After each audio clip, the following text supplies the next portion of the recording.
Before she got famous in the early days of the internet, you met Jennifer Anniston, ended up dating for almost 2 years. Fact or fiction? That is, Though it masquerades as an ad agency, Mischief is actually a money laundering operation owned by the Russian drug cartel. Are you ready to meet Greg Hahn, the founder of Mischief at No Fixed Address, the most talked about agency in the world? If you are ready to get up close and personal with AdAge's CCO of the Year, then we regret to inform you that you will not actually be meeting Greg in person on this podcast. If your plan was to smell his hair musk or caress his cheekbones with your hands, then you must not know what a podcast is and also what's wrong with you. Hear Greg talk about the creative witchcraft required to grow one of the world's most sought-after creative agencies out of thin air in just 4 short years, and the creative juggernaut behind campaigns like Tubi's Interface Interruption. Greg, the game going like you expected? Yeah, and so far, these teams, they've really... Who is sitting on the remote? Get up, everybody, get up! Tinder's Meet Cutes. She says hi. Smirk emoji. Meet cutes happen every day on Tinder. And Pizza Hut's resumes. yeah, I just think it's always comes back to be true to yourself. Don't make bad choices based off of fear. You will hear stories, advice, anecdotes, and a fun fact or fiction interview game between Greg Hahn and podcast host Jason Bagley. That is a true fact. Yes, that is also true. No, none of that is true. Just 2 advertising executives showing the world that they like to keep it light and have a real fun time. But if you want to be within arm's reach of Greg and feel his electricity pulsate through a room in a very present and physical way, then again, this podcast is not for you. This is simply a listening and looking experience. If you're hoping to run up and give Greg a hug without asking, please be aware that this is just a podcast. And even if it wasn't, good luck getting past Greg's security detail. What advice would you give to young people starting their careers that they may not want to hear? So please join us this week to learn all about Greg Hahn on the Bagley Talks to an Important Person podcast. And by join, we mean stay the hell away from Greg Hahn. This is just an informative podcast about Greg, not an invitation to inhabit his life, which we have heard is very exclusive and hard to get into.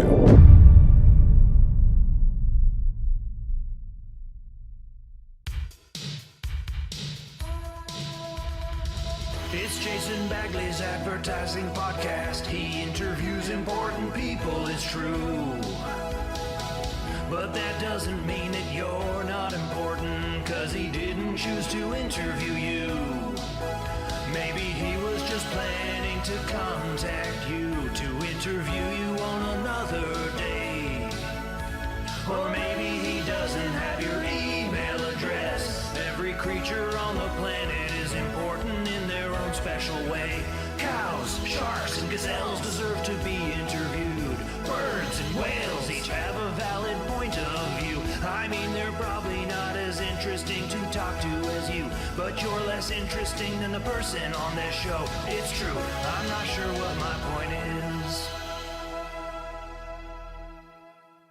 Let's start with a little game of fact or fiction. So, you used to work down the hall from the author of everyone's favorite ad book, Hey Whipple Squeeze This, and ad legend Luke Sullivan. Fact or fiction? That is a true fact. That is one of the benefits of working at Fallon during those times is it was pretty much a hall of legends. Very intimidating for a junior to walk around and see all these names. But Luke would sit in his office and bang out some brilliance. He was actually writing that book when I got there, and he had like a bunch of interns proofreading it for him. That's crazy. Yeah, I remember before that book came out, I knew who Luke Sullivan was. He was a copywriting legend. Yeah, for sure. Okay, before she got famous in the early days of the internet, you met Jennifer Anniston in a chat room and ended up dating for almost 2 years, and you have a small Jen tattoo in the small of your back. Parts of that are true. No, none of that is true. I will say though, when I lived in LA, I went to this guy to cut my hair, and his name is Chris something or other. And I went to him all the time, and then he did Jennifer Aniston's Friends cut, and I never fucking saw him again because I could never get into him. And he became like the guy in Hollywood doing everybody's hair. But so that's my only Jennifer Aniston connection. You were like, come on, man, get me in for that Aniston haircut. I wanted the Friends cut bad. He's like, no, that's Jen's thing. That's between us. So yeah. So I was actually one of the first campaigns that I produced at Wyden. We were in LA making it, and we were shooting with Jared Hess, the director of Napoleon Dynamite. It was his first ever commercial campaign that he ever did.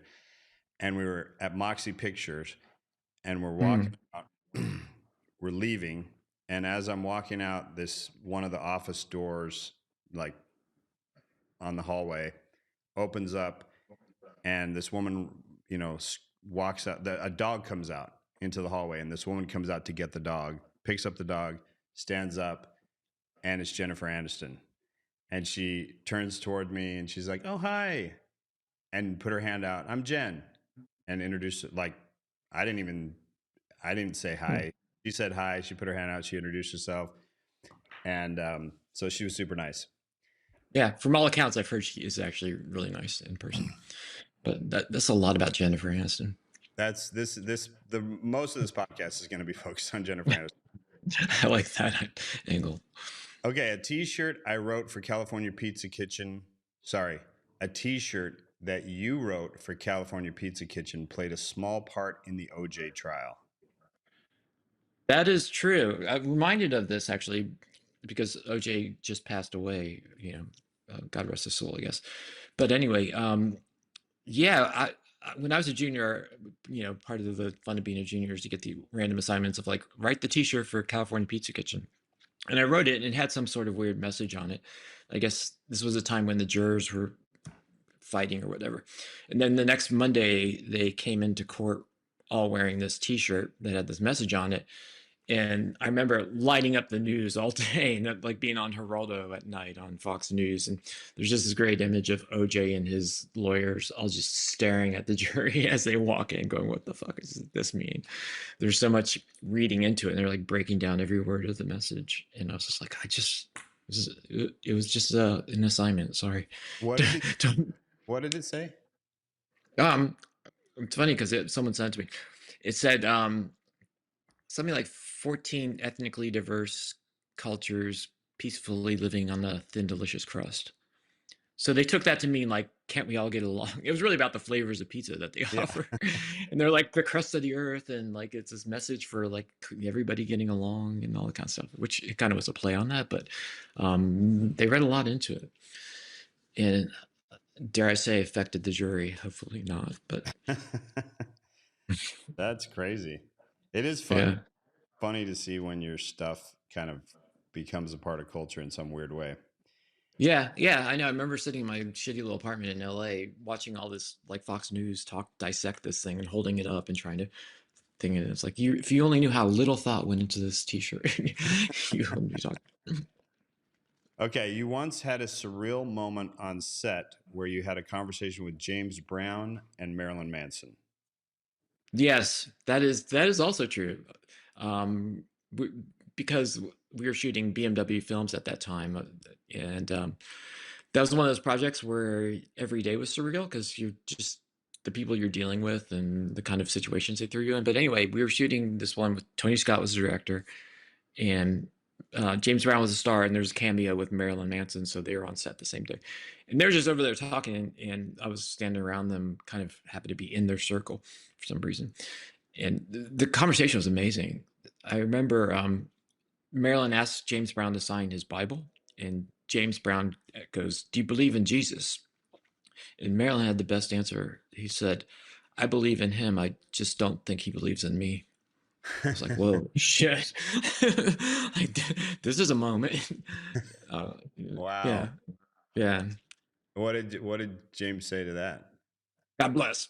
Signed it. Yeah. Oh, that's funny. Yeah. Okay. Though it masquerades as an ad agency, Mischief is actually a money laundering operation owned by the Russian drug cartel. I will not confirm or deny that as fact or fiction. That is absolutely fiction. We are an ad agency and whatever you call it, ad agencies these days. For the record, we are not a laundering service. I'm going to edit that out and just have you say that is absolutely false because that sounded very guilty. It did sound like I had too much to object to. You were Like, little. don't ever say that again. Don't ever bring that up again. Thou protest too much.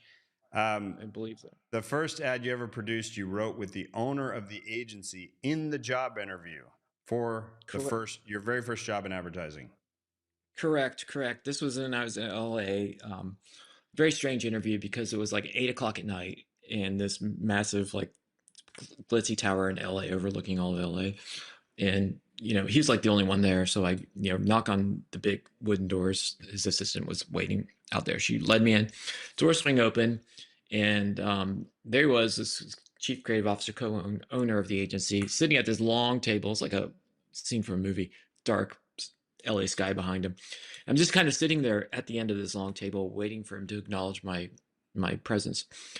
And finally, after a while, he's like, working on something. I'm like, are you working on something? He's like, yeah, I got to do an outdoor board. It's I have show client tomorrow. So, and I was like, what's it for? And we just started riffing, and then I wrote the board for him, and he sold it.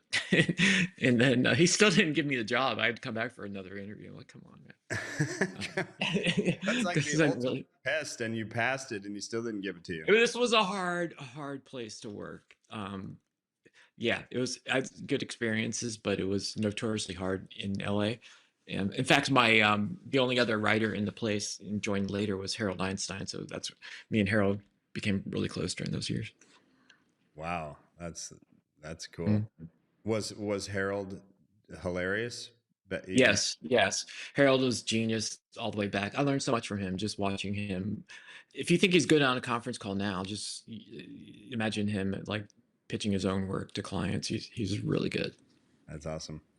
I have actually, it's one of my regrets so far is I've actually never shot with Harold Einstein, despite being a huge part of so much of his work. Yeah. I mean, I've shot with him a couple times, but he's very smart, extremely well spoken. Yeah, he's great. Okay, you once told the CEO of GE, General Electric, that you were on acid, and you told the co-founder of Fallon, Pat Fallon, that you drink before work. Fact or fiction? And it really this comes under the heading of things not to say to the people at the top. But I jokingly on both of them, I don't do either of those things. But the one time when I got the opportunity to meet the head guy of GE at the time, one of the most important people in the world of business, and they were taking him through a tour of the agency. I was sitting in the ECD office, the office of the ECD of GE, and they brought him in to meet me and him. And they said, "Oh, this is Greg. He wrote that ideas spot that you like, which is like this kind of ideas creature weird thing." He's like, "Oh, were you on some kind of acid flashback when you wrote that?" I said, "No, it wasn't a flashback." He just looked at me like, "What the fuck?" I gotten into. I was like, and then he laughed. I think he got that I didn't mean I was actually doing acid during the thing. And then the Pat Fallon was kind of another stupid thing because I was a really dumb junior, and I've never met Pat Fallon. I just kind of knew the name. I didn't even know if he was still in the building or not. And Pat was great, super personable guy. But he went around the building, and then I was working on some Miller Lite stuff that he liked, and he knew that I'd written it. So as he passed me in the hall, he's like, "Hey, Greg, do you drink beer?" And first thing I thought of was like, just before work in the mornings. And he looked at me, and he looked at me, and then he laughed, and he's like, "Okay," and kept walking. Just before, only before work. Not all the time, just before work. That's the only time I drink. Then he just kept walking and kind of had the idea that he probably thought I was either really dumb or had a problem from there on. A little bit of both. There was more of that going on back in the early days. There probably was. I think I kind of missed that era. I came right under the radar of that era. But we had Miller Lite, so there was a lot of it floating around. So he was probably like, "Wait, does he?" No, I didn't. Most of those seem like they would be fictional, but they are in fact factual, which is, I think, one of the fun things about this industry is, as your stories just show, like, I don't know what else I could have done personally that I would have had so many weird and unusual and cool experiences. Yeah, it opens you up to this. It exposes you to a lot of interesting people and puts you in a lot of unusual spaces. So there's many more factual based stories in my closet, but yeah, you found some good ones. So speaking of Fallon, you mentioned Fallon.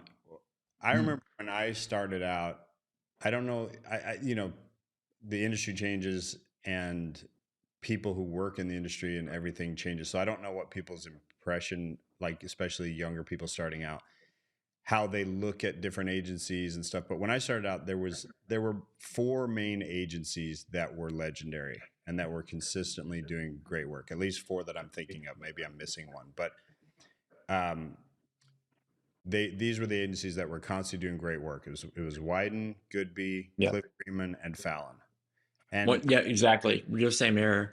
and I guess Chiat was Chiat was probably still was in that mix still as well. And at that time, you knew the top creatives that were in each of those shops. Like there was a handful. I mean, anybody that worked any creative as an outsider, they were all rock stars to me if they had a job at any of those agencies. Yeah.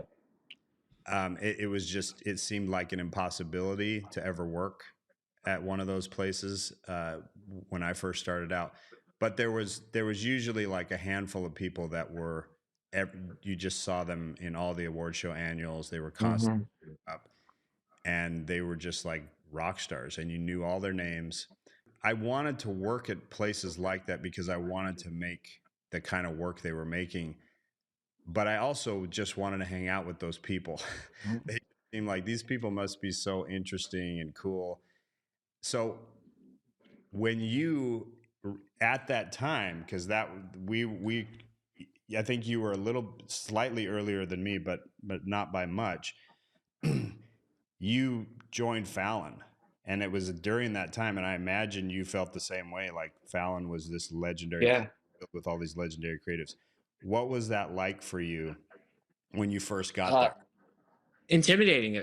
Well, back up a little bit is because I was in LA and I didn't go to ad school, but I did, like probably a lot of people at that in that era had to just go through tons of award show annuals and CA and one show and all those kind of things just to see what good work looked like.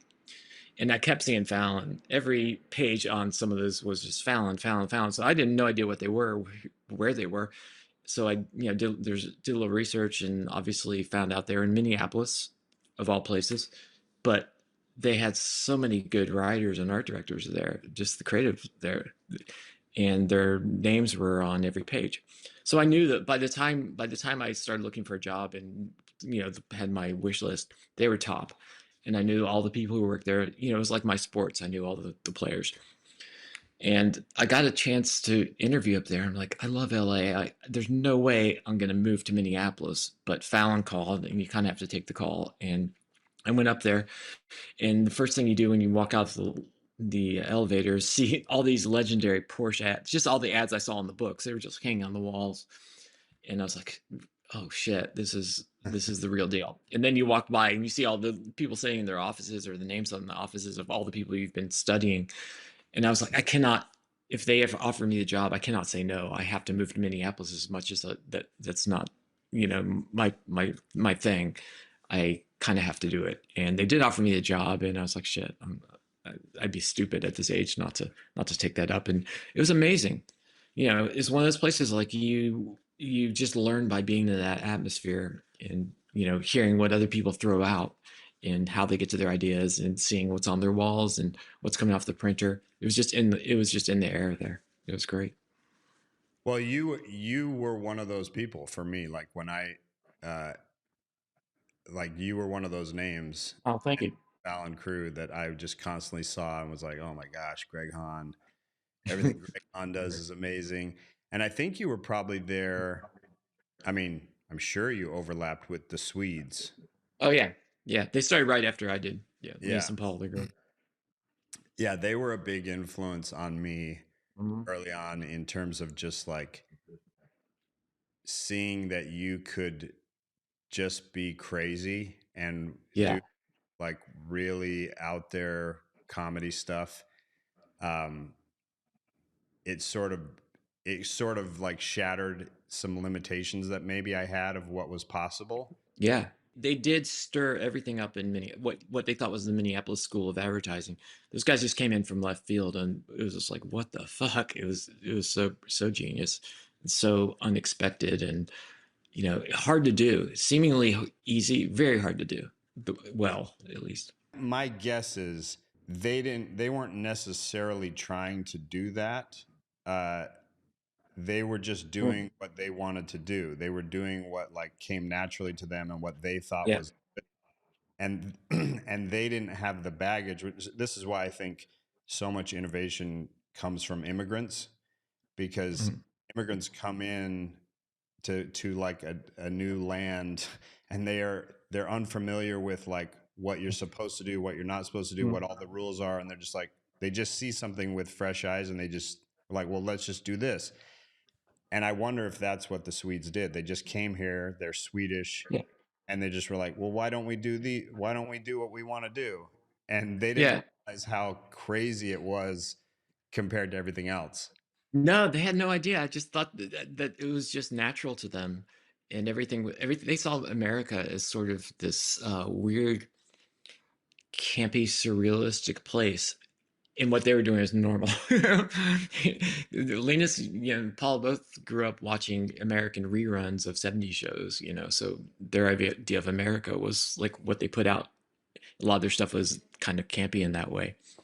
But I remember them, they did the crazy thing about that is they did that kind of work for one of the biggest brands in the country at that time, for Miller Lite, and they were all over TV, and that was not mainstream shit. That was very avant-garde. Yeah. And I remember Linus was telling me one of their, y'all should try to Google this stuff they did like for early Miller Lite. But he said he was in a bar, a country bar, and one of their spots came on TV, and everyone looked at it and then just shook their head and went back to drinking. No idea what they were watching. Yeah. And yeah, for me, it was, and I think probably for you too, but it was as cool as I thought it would be. Like when I got Wyden, I was like, I imagined, wow, what would it be like to hang around the people that are doing this work? Yeah. And it was awesome. It was. They were not that they were, and this is something I tell people who haven't had an opportunity yet to work at a great agency. They're not necessarily cooler or smarter than you. They're super curious. They're usually pretty down to earth people, I find.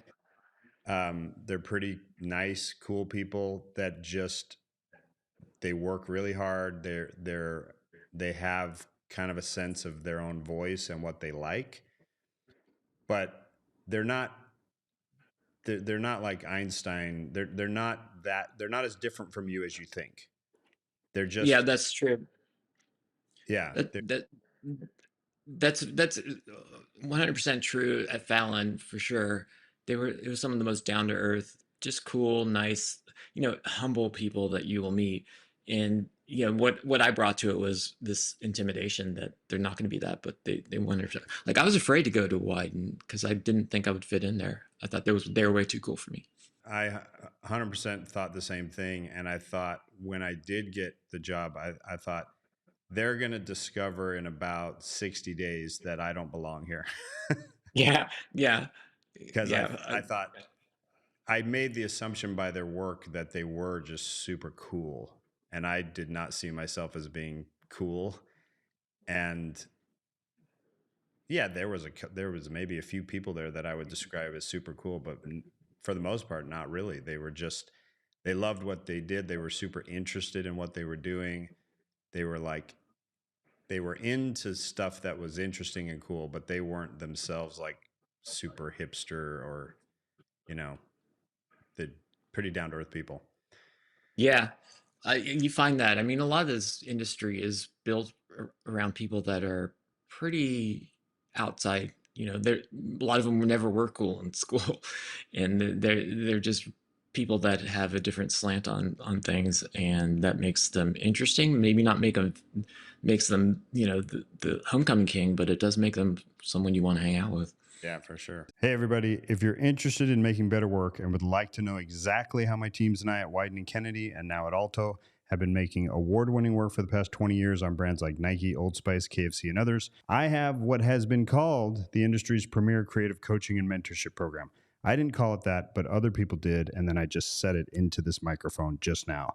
I've taken almost 700 creatives through my program so far, and they have an average 5-star rating. Is that 5 out of 10? If that's 5 out of 10, that's a really bad rating. Oh, it's 5 out of 5. It's 5 out of 5, everybody. That's an A+. These programs are not for everyone, but if you qualify, I will personally teach you exactly, step by step, how to rapidly start doing the best work of your life. I have sessions starting in 1 week, and nearly every session so far has sold out. So if you are interested in grabbing one of the final remaining spots, you can apply at the link below. I hope to see you there. Let's talk about this little agency called Mischief for a second.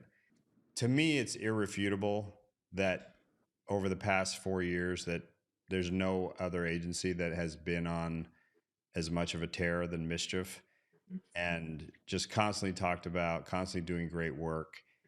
And I think what makes the story for me so cool and interesting and kind of relatable is that, like all great stories, it kind of starts with disappointment and probably heartache and maybe some defeat.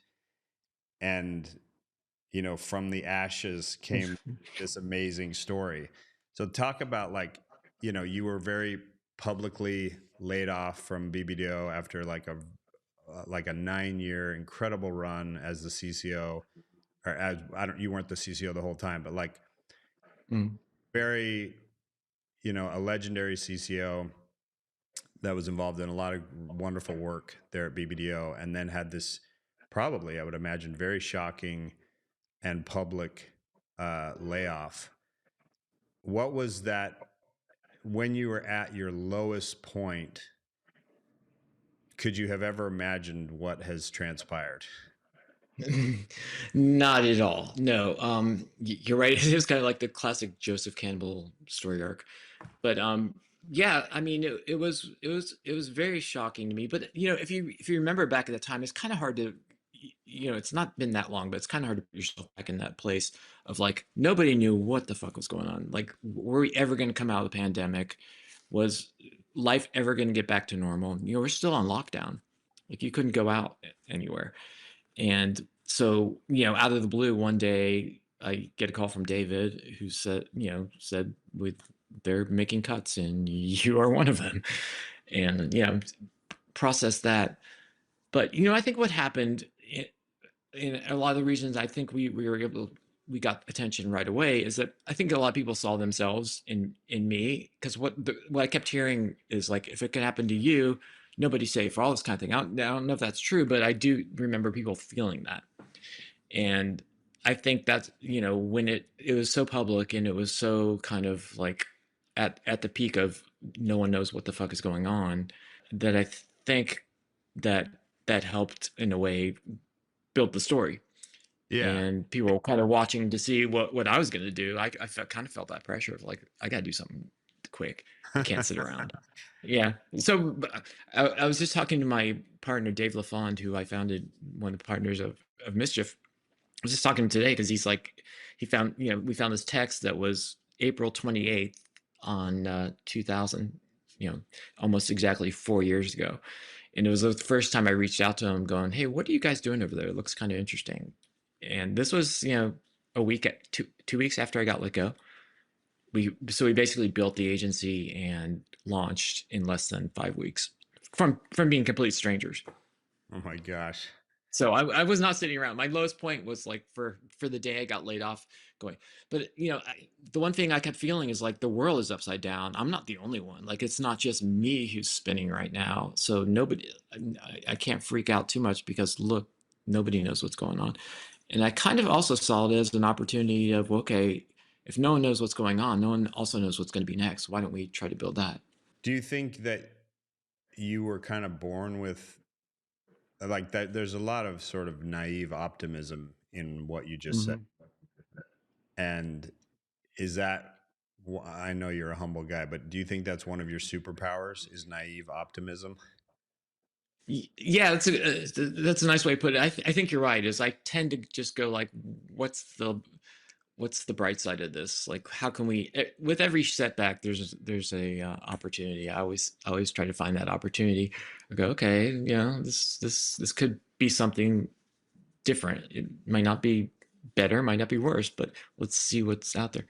There's a great Danish, I think it's Danish, saying that said, don't complain about the wind, learn to sail, which I think is like a really good way to look at life. Yeah, I think you're right. I think people could see themselves in your story. And I imagine everybody felt the way I did, which was for a lot of different reasons, but mainly because of the situation and because of kind of the story. And I think everyone was a fan of you and your work, that we were all kind of rooting for Mischief.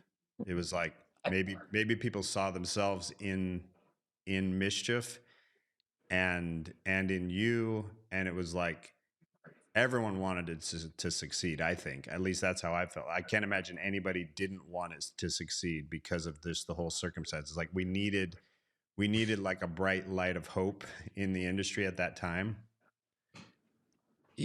It's funny you say that, and it makes me happy to hear you say that, because I really did feel that. I really felt like so many people were supportive of us, and this can be a pretty competitive industry, but it was remarkable how many people reached out to say just love what you're doing, or thank you, or can we help you, or I know somebody who knows somebody.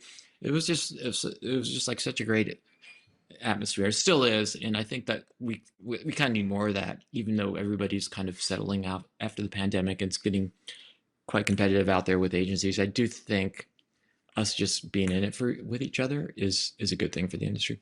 Yeah, I'm excited for anybody to make good work. I don't care if you're it helps us all. It really does.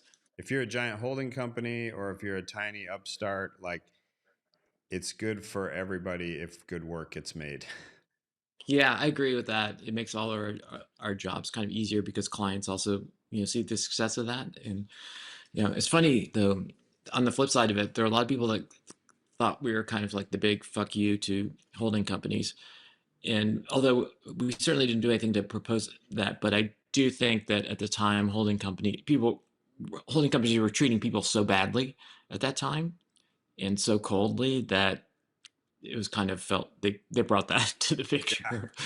Like someone needs to stand up to these guys.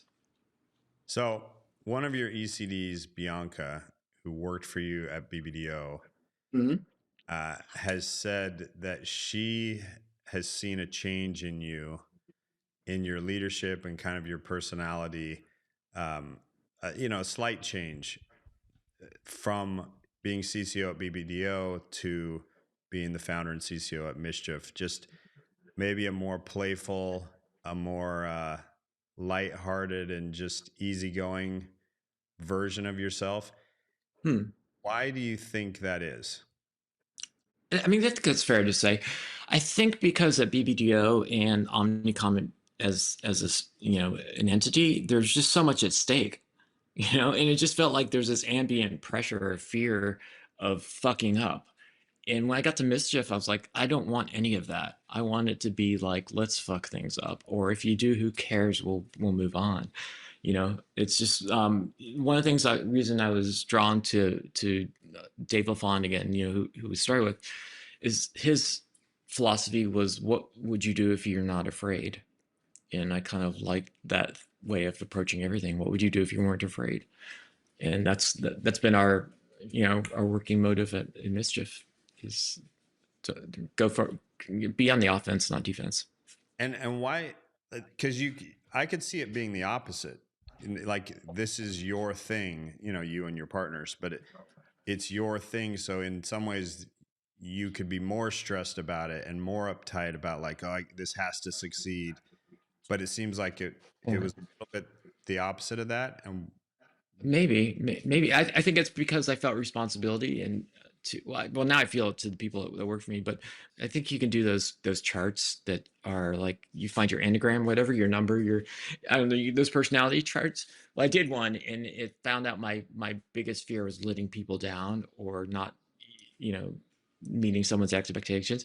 So maybe that like a BBDO or Omni, you know, that network, I felt like I was constantly having to prove myself. Whereas this, it's like I have high expectations of myself, but I can be a little bit more liberal of like what I think is good and what I think is fun and right. Like I'm the one making that decision, not having to do it based on someone else's rules. Yeah, your fate is more in your own hands now. 100%. I think that's the biggest thing I learned is like, you want your hands on the wheel of your own fate. And what made me feel that is because I didn't see that coming, and even David didn't see it coming, but there was an emergency meeting between the higher ups at Omnicom some weekend, often some lair somewhere, where they decided who was going to stay and who was going to go. And they were just crossing numbers off of a balance sheet. And I was like, that is a very fragile place to live. Yeah. I think some people who have not been a CCO, in some ways I say people who have had the great pleasure of never being a CCO I think, and you know, maybe to some extent I thought this before I became a CCO. You think it's sort of glorious and like glamorous and like, oh, I'm going to have this high title in this position. And that lasts about 24 hours. Yeah. Like you get some nice press releases in the industry publications, and you get, you know, 100 text messages from all your friends across the industry. And then that's it. That fades away. Yeah. That goes away really quickly. And then you're left with the cares. responsibility. Yeah. Then it's just crushing responsibility that I think it's hard to explain to people who've never experienced it, just how crushing the responsibility of being a CCO is. And did you find that to be the case? Obviously you did an amazing job for a long time, but it's a lot on your shoulders, isn't it? It is. You, to the people that work for you, I always felt most responsible, still do. Those are the people I work for, you know, the creatives and the rest of the agency. And then also, again, there's such a pressure for money. And at Mischief, we decided money's not going to be the driving force at all. You know, do what you love and the money will come. I think that's proven out to us. But it's hard. And I think the other realization I came to on April 16th when I got laid off was that, you know, it sounds trivial and stupid to say, but your life is made up of days. And if you're not enjoying your days, then what's the point? So whatever my next thing was, I wanted to have fun. I wanted to make sure I woke up and was like psyched about the day and not dreading it. And that's, you know, as long as I'm doing that, I'm successful. And I don't care what the title is. So when people, you know, it's very tempting as a mid-level or junior to chase the title, because again, you get that rush of adrenaline on the first day and you get some good press. But that, you know, if you chase the title and the money, you end up paying for that. You know, it's a very expensive way to live if you're not happy. So I think there's so much pressure on people to like, what's my next job? What's my next title? What's my, you know, how can I advance? I would say worry about what you're doing now, and then whatever happens will come naturally. Don't chase titles, don't chase salaries. Make sure what you're doing now is fulfilling. Maybe other people are way more talented than me, but I always felt like it took everything I had just to become great at my current job. Like I never thought about becoming a CD at White and Kennedy.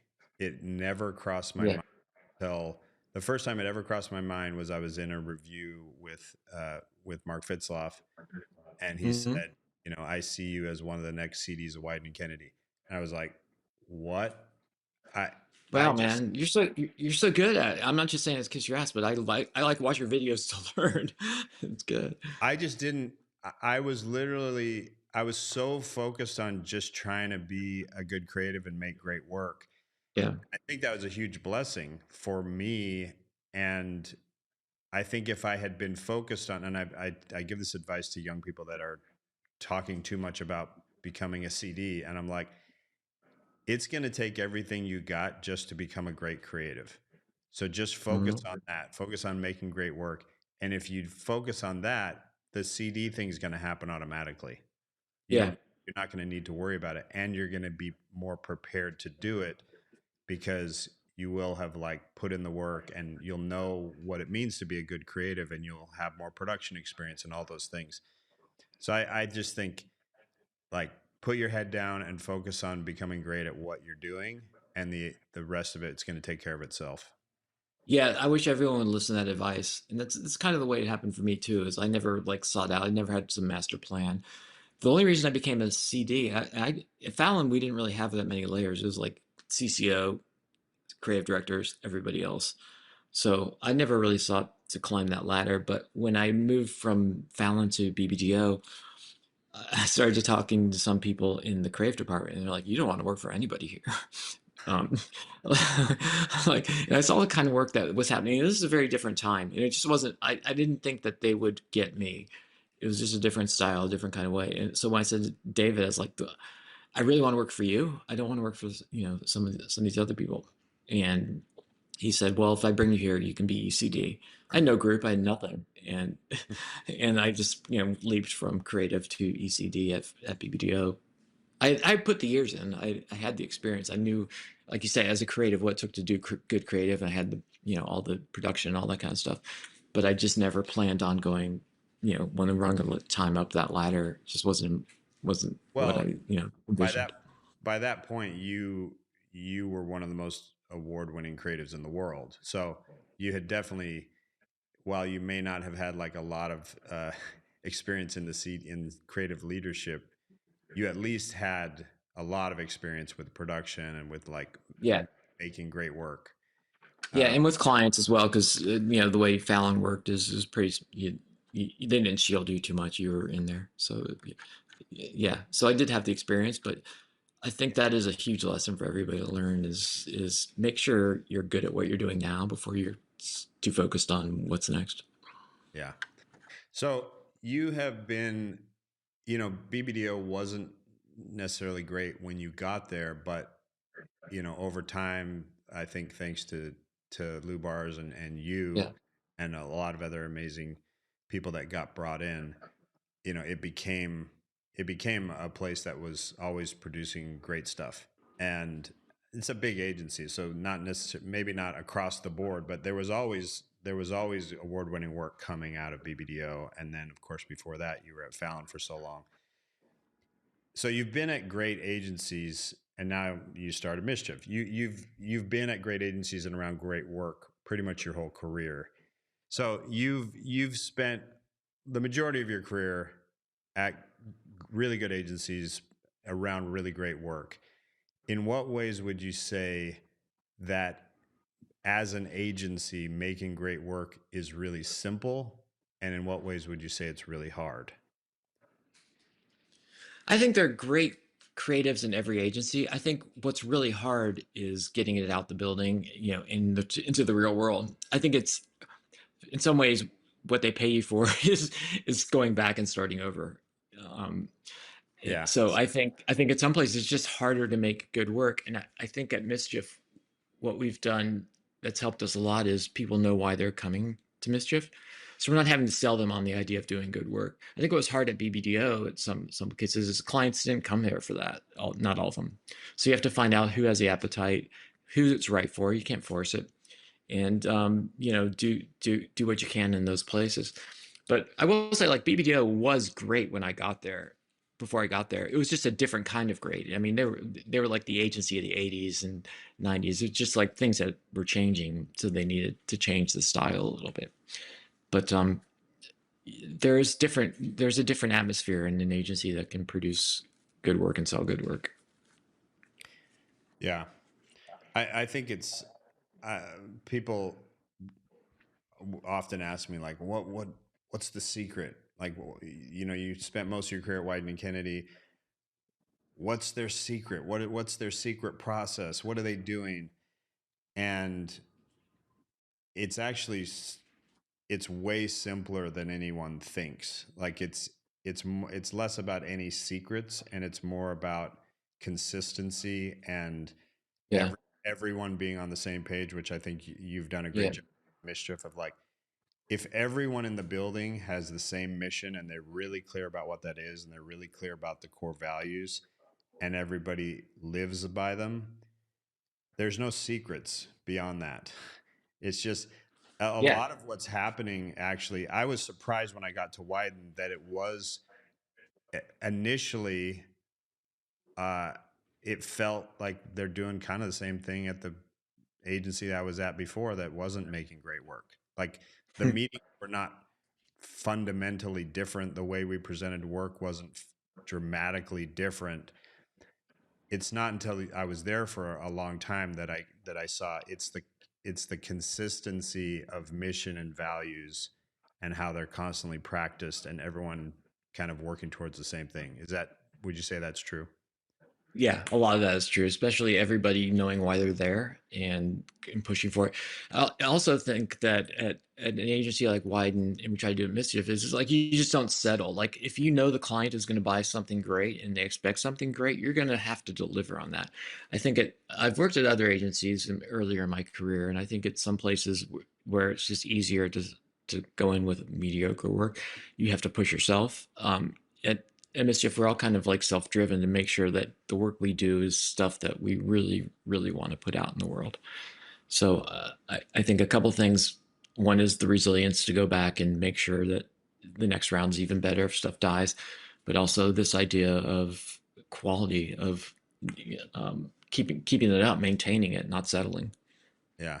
In both yourself and like all the amazing creatives that you've gotten to work with, how much of a connection do you think there is between having fun and enjoying the process and being successful? Oh God, I don't know if there's a direct correlation. A lot of people will say, you know, you got to have fun, but I've seen some miserable people who are fucking brilliant. You know, not never really worked with that many of them, but you do see it and hear about it. For me, I I think you got to take the pressure off and create a space where people feel it's okay to be wrong and to fuck around and to try stuff.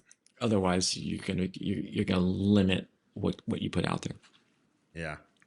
Yeah. I personally, I don't think I ever create anything good when I'm miserable and not enjoying. Yeah. I don't almost, know. Yeah. the Yeah. more pressure, I think you could probably feel it. Like a lot of those people that are that way, their work has a bit of a cynicism to it. yeah. You can kind of feel it, but we try not to be too cynical. I want to ask you for one quick favor. Turns out making a podcast takes a lot of time and money. So if you're enjoying these episodes, the best way that you can support the podcast is by clicking that subscribe button and the notification bell so you don't miss future episodes. So please do us a favor and click those buttons right now. Okay, let's do the podcast. Bye. This is a two-part question. What advice would you give to young people starting their careers that they may not want to hear? And what advice would you give them that they would be maybe happy to hear? The first thing you're going to have to come to terms with is things you love will die more than will live. And that's just part of the business. Like I say, you get paid for the things that die in a way. And the advice I would give to you there is just be better one more time than they're being bad. So just keep coming back to them. Keep coming back with better stuff. If you talk to a lot of these legendary creatives and about their campaigns and the things you worship, at least when my experience with getting to Fallon, it was often round 6 of an campaign, you know, of an idea that they tried to sell. So there's no limited supply of great ideas. The more you do it, the more you'll have. So don't get too precious. Don't get too attached to something. You know, feel the passion, but know that it happens to everybody. Yeah. Yes. That's kind of like both rolled into one. Yeah. I think that's probably what, going back to this thing about enjoying the process, to me, that's why you have to figure out a way to enjoy it, because Mm-hmm. you're going to do the process a million times more than you're going to do the production of the idea. Yeah. Like you're just going to constantly be in the process generating more and more ideas because most everything's going to die. Yeah. Yeah. And that, most of your days is coming up with the ideas. That's the most fun part, is when you're sitting with your partner, you come up with it and you're like, holy shit, this is going to be fun. Like, this is cool. Like, you got something. So you move on, right? Just having that one thing you're really excited about so you can go play in other spaces. There's another great quote. I have a list of all these quotes. It's kind of cheesy, but this one is super relevant to what you're saying. And it's the idea that the person who loves walking will go further than the person who loves the destination. Oh, that's so true. So, yeah, it is true. It's like, you got to love the process and not worry about so much if you're there or not, because it doesn't matter, because what you're doing now is pretty good. I'm going to replace the cliche, the joys in the journey, with that way cooler thing you just shared with me. So Mischief is known. I've heard you guys refer to yourselves as a strategy shop masquerading as a creative shop. You're known for great strategy and great insights. How it's so common to hear creatives say they don't get that in the brief, like that the briefs they're getting don't really have an inspiring insight or something great. What can you tell us about how to get to something, how to get to like more interesting insights in the brief? Well, don't wait for your planners to give you the brief. Like, especially your creative directors. Like, we are very hand in hand. The way that our strategy and creative department works is, it's like, a strand of DNA, where it's like kind of going back and forth all the time. So it's not about like, they're going to go off and give you this document, and then they're going to put it in front of you, and then they're going to say, what do you think? And then you go off and try to make something out of it. It's like, we sit around and we go, oh, that could be cool. And our briefs come with, ways in, or thought starters, or, ways to think about this. And another thing we do, which is something unusual for this industry, but it's really helped us, is we don't just give one brief. We brief 2 or 3 ways into teams. And we tell the clients, we don't know which one's gonna lead to the most interesting work. We know there's something in each one of these, but let's just see what comes out. And we don't promise that we're going to give work on each of the 2 or the 3, but we do say, like, if we like stuff for both, we'll bring both. But if we just find one is really fertile, we'll just chase that. And I think it frees people up. Yeah, that's great. I've done that a few times, but we should all do it more. Like have multiple ways in, because you don't necessarily know what's going to bring the most interesting ideas. Yeah, it's also like, I think 2, maybe 3, because a lot of times as a creative, you'll spend your time kind of deciding which one you should be working on. It's like bouncing around too much, but I do think it does help you to kind of have the flexibility to think about it a number of different ways. Let's get into some questions about creative direction. As a creative director, do you like to put just one team on stuff? Do you generally put 2 or more teams?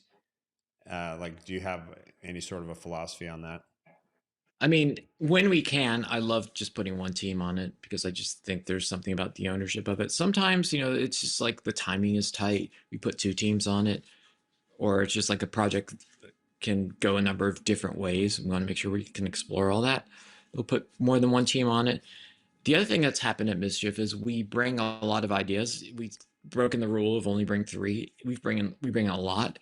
And so many times clients have bought in more than 2 ideas. Like, we'll make this, we'll make this, we'll make this. I mean, that's what happened in the Super Bowl with Tubi, is we had we had a bunch of ideas, and they liked 2 of them. So we'll do both of them. Awesome. So, yeah. What's the most embarrassing thing that's happened to you in your job? I think getting fired in front of the world.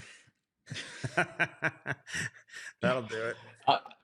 I will tell you something about that, is like, I got laid off on, I think it was like Monday or whatever. Yes, Monday. And I was like still on this thing. I was like, okay, let's just let this slide. Everybody's crazy. There's so much going on that no one's paying attention to this. And I was like, I figure out a way to tell my parents, my family. And then I get a call from AdAge that's like, we're running a story on this tomorrow, so you want to give us a quote? I'm like, no, I don't want to give you a quote. I don't want you to run a story on this tomorrow.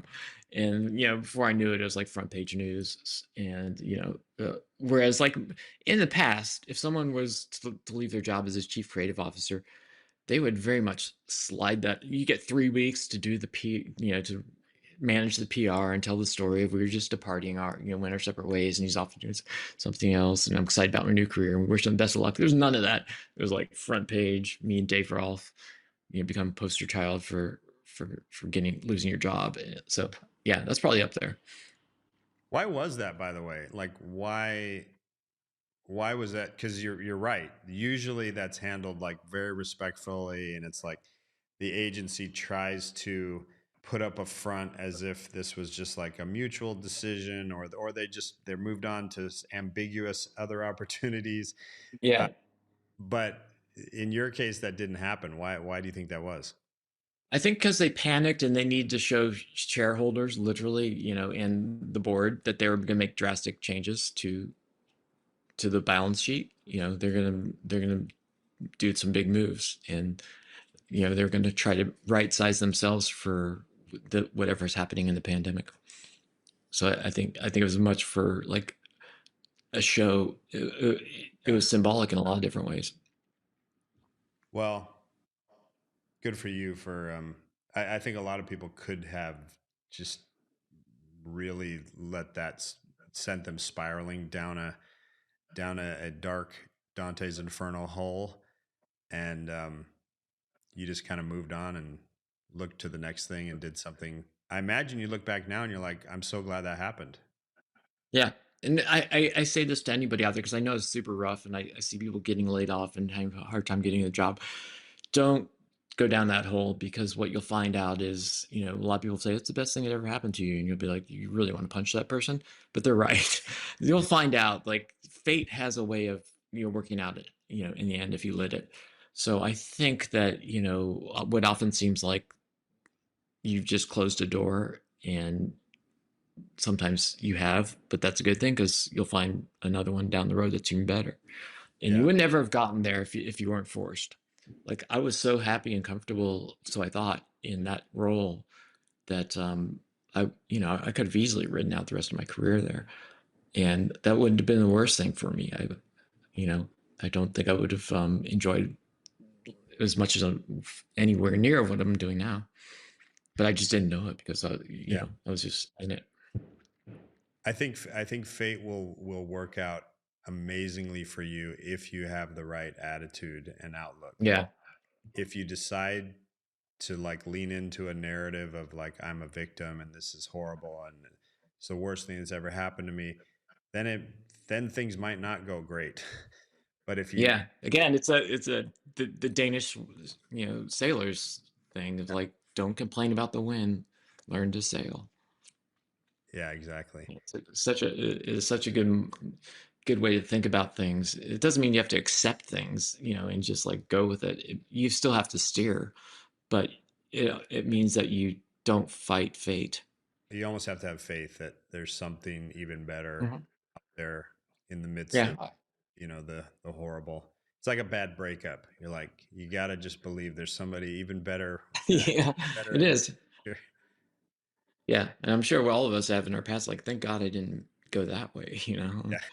So, as both a CD and a CCO, and you can answer this in either role or both, we all make mistakes. You don't get much training for those roles, so you get thrown in the role and you try to figure it out. And I know for me, I look back and I'm like, oh my gosh. Well, I did not know what I was doing, and I definitely did the wrong things in this particular situation or whatever. What are some of the mistakes that you made at any stage of being a CCO, but probably tends to happen more, in the first couple of years? Yeah, it's usually in the first couple of years the ones you remember. I think anytime I feel like I've made a mistake, it's because I haven't gone with my intuition or what I thought was right. I was second guessing or trying to figure out like what somebody else wanted. And again, it's like, even if you win a pitch that way, you're going to end up kind of in a miserable situation. So, yeah, I just think it's always comes back to be true to yourself and try to make the work that you believe in. And, don't make bad choices based off of fear. Fear is never going to lead you to a good place. Yeah. I mean, specifically, I can't really recall any other than maybe taking on a pitch we just knew wasn't right for us, or something like that. Yeah. One of the things I found hardest about being the creative leader of an office is everything you say has 100 times the weight to it. And before you become a leader, and this goes for any leadership position, I'm sure, you can make flippant comments and you can be a goofball all the time and be sarcastic. And one of the things I found the hardest was I kind of had to tamp down my personality, because at the beginning, and this was a mistake, at the beginning I didn't. At the beginning I was just like, I'm myself. I'm just going to be myself. Yeah. And what you find is that you're in a different position and you maybe can't always be your full self, which is a horrible thing to say because it's the opposite of what we tell everybody, be your full self. But people are they're hanging on every word you say and they're overthinking it, and they're sometimes jumping to the worst conclusion that you never meant. Yes. Yeah, your words can send someone into a spiral. I don't think it's like you can't be yourself. I just think you got to be your best self at times. You can't let yourself your vibe will set the tone of the agency. So if you're harsh or negative or always making fun of things and super cynical and super jaded, people think that's the vibe of the agency, and it's okay to be that way.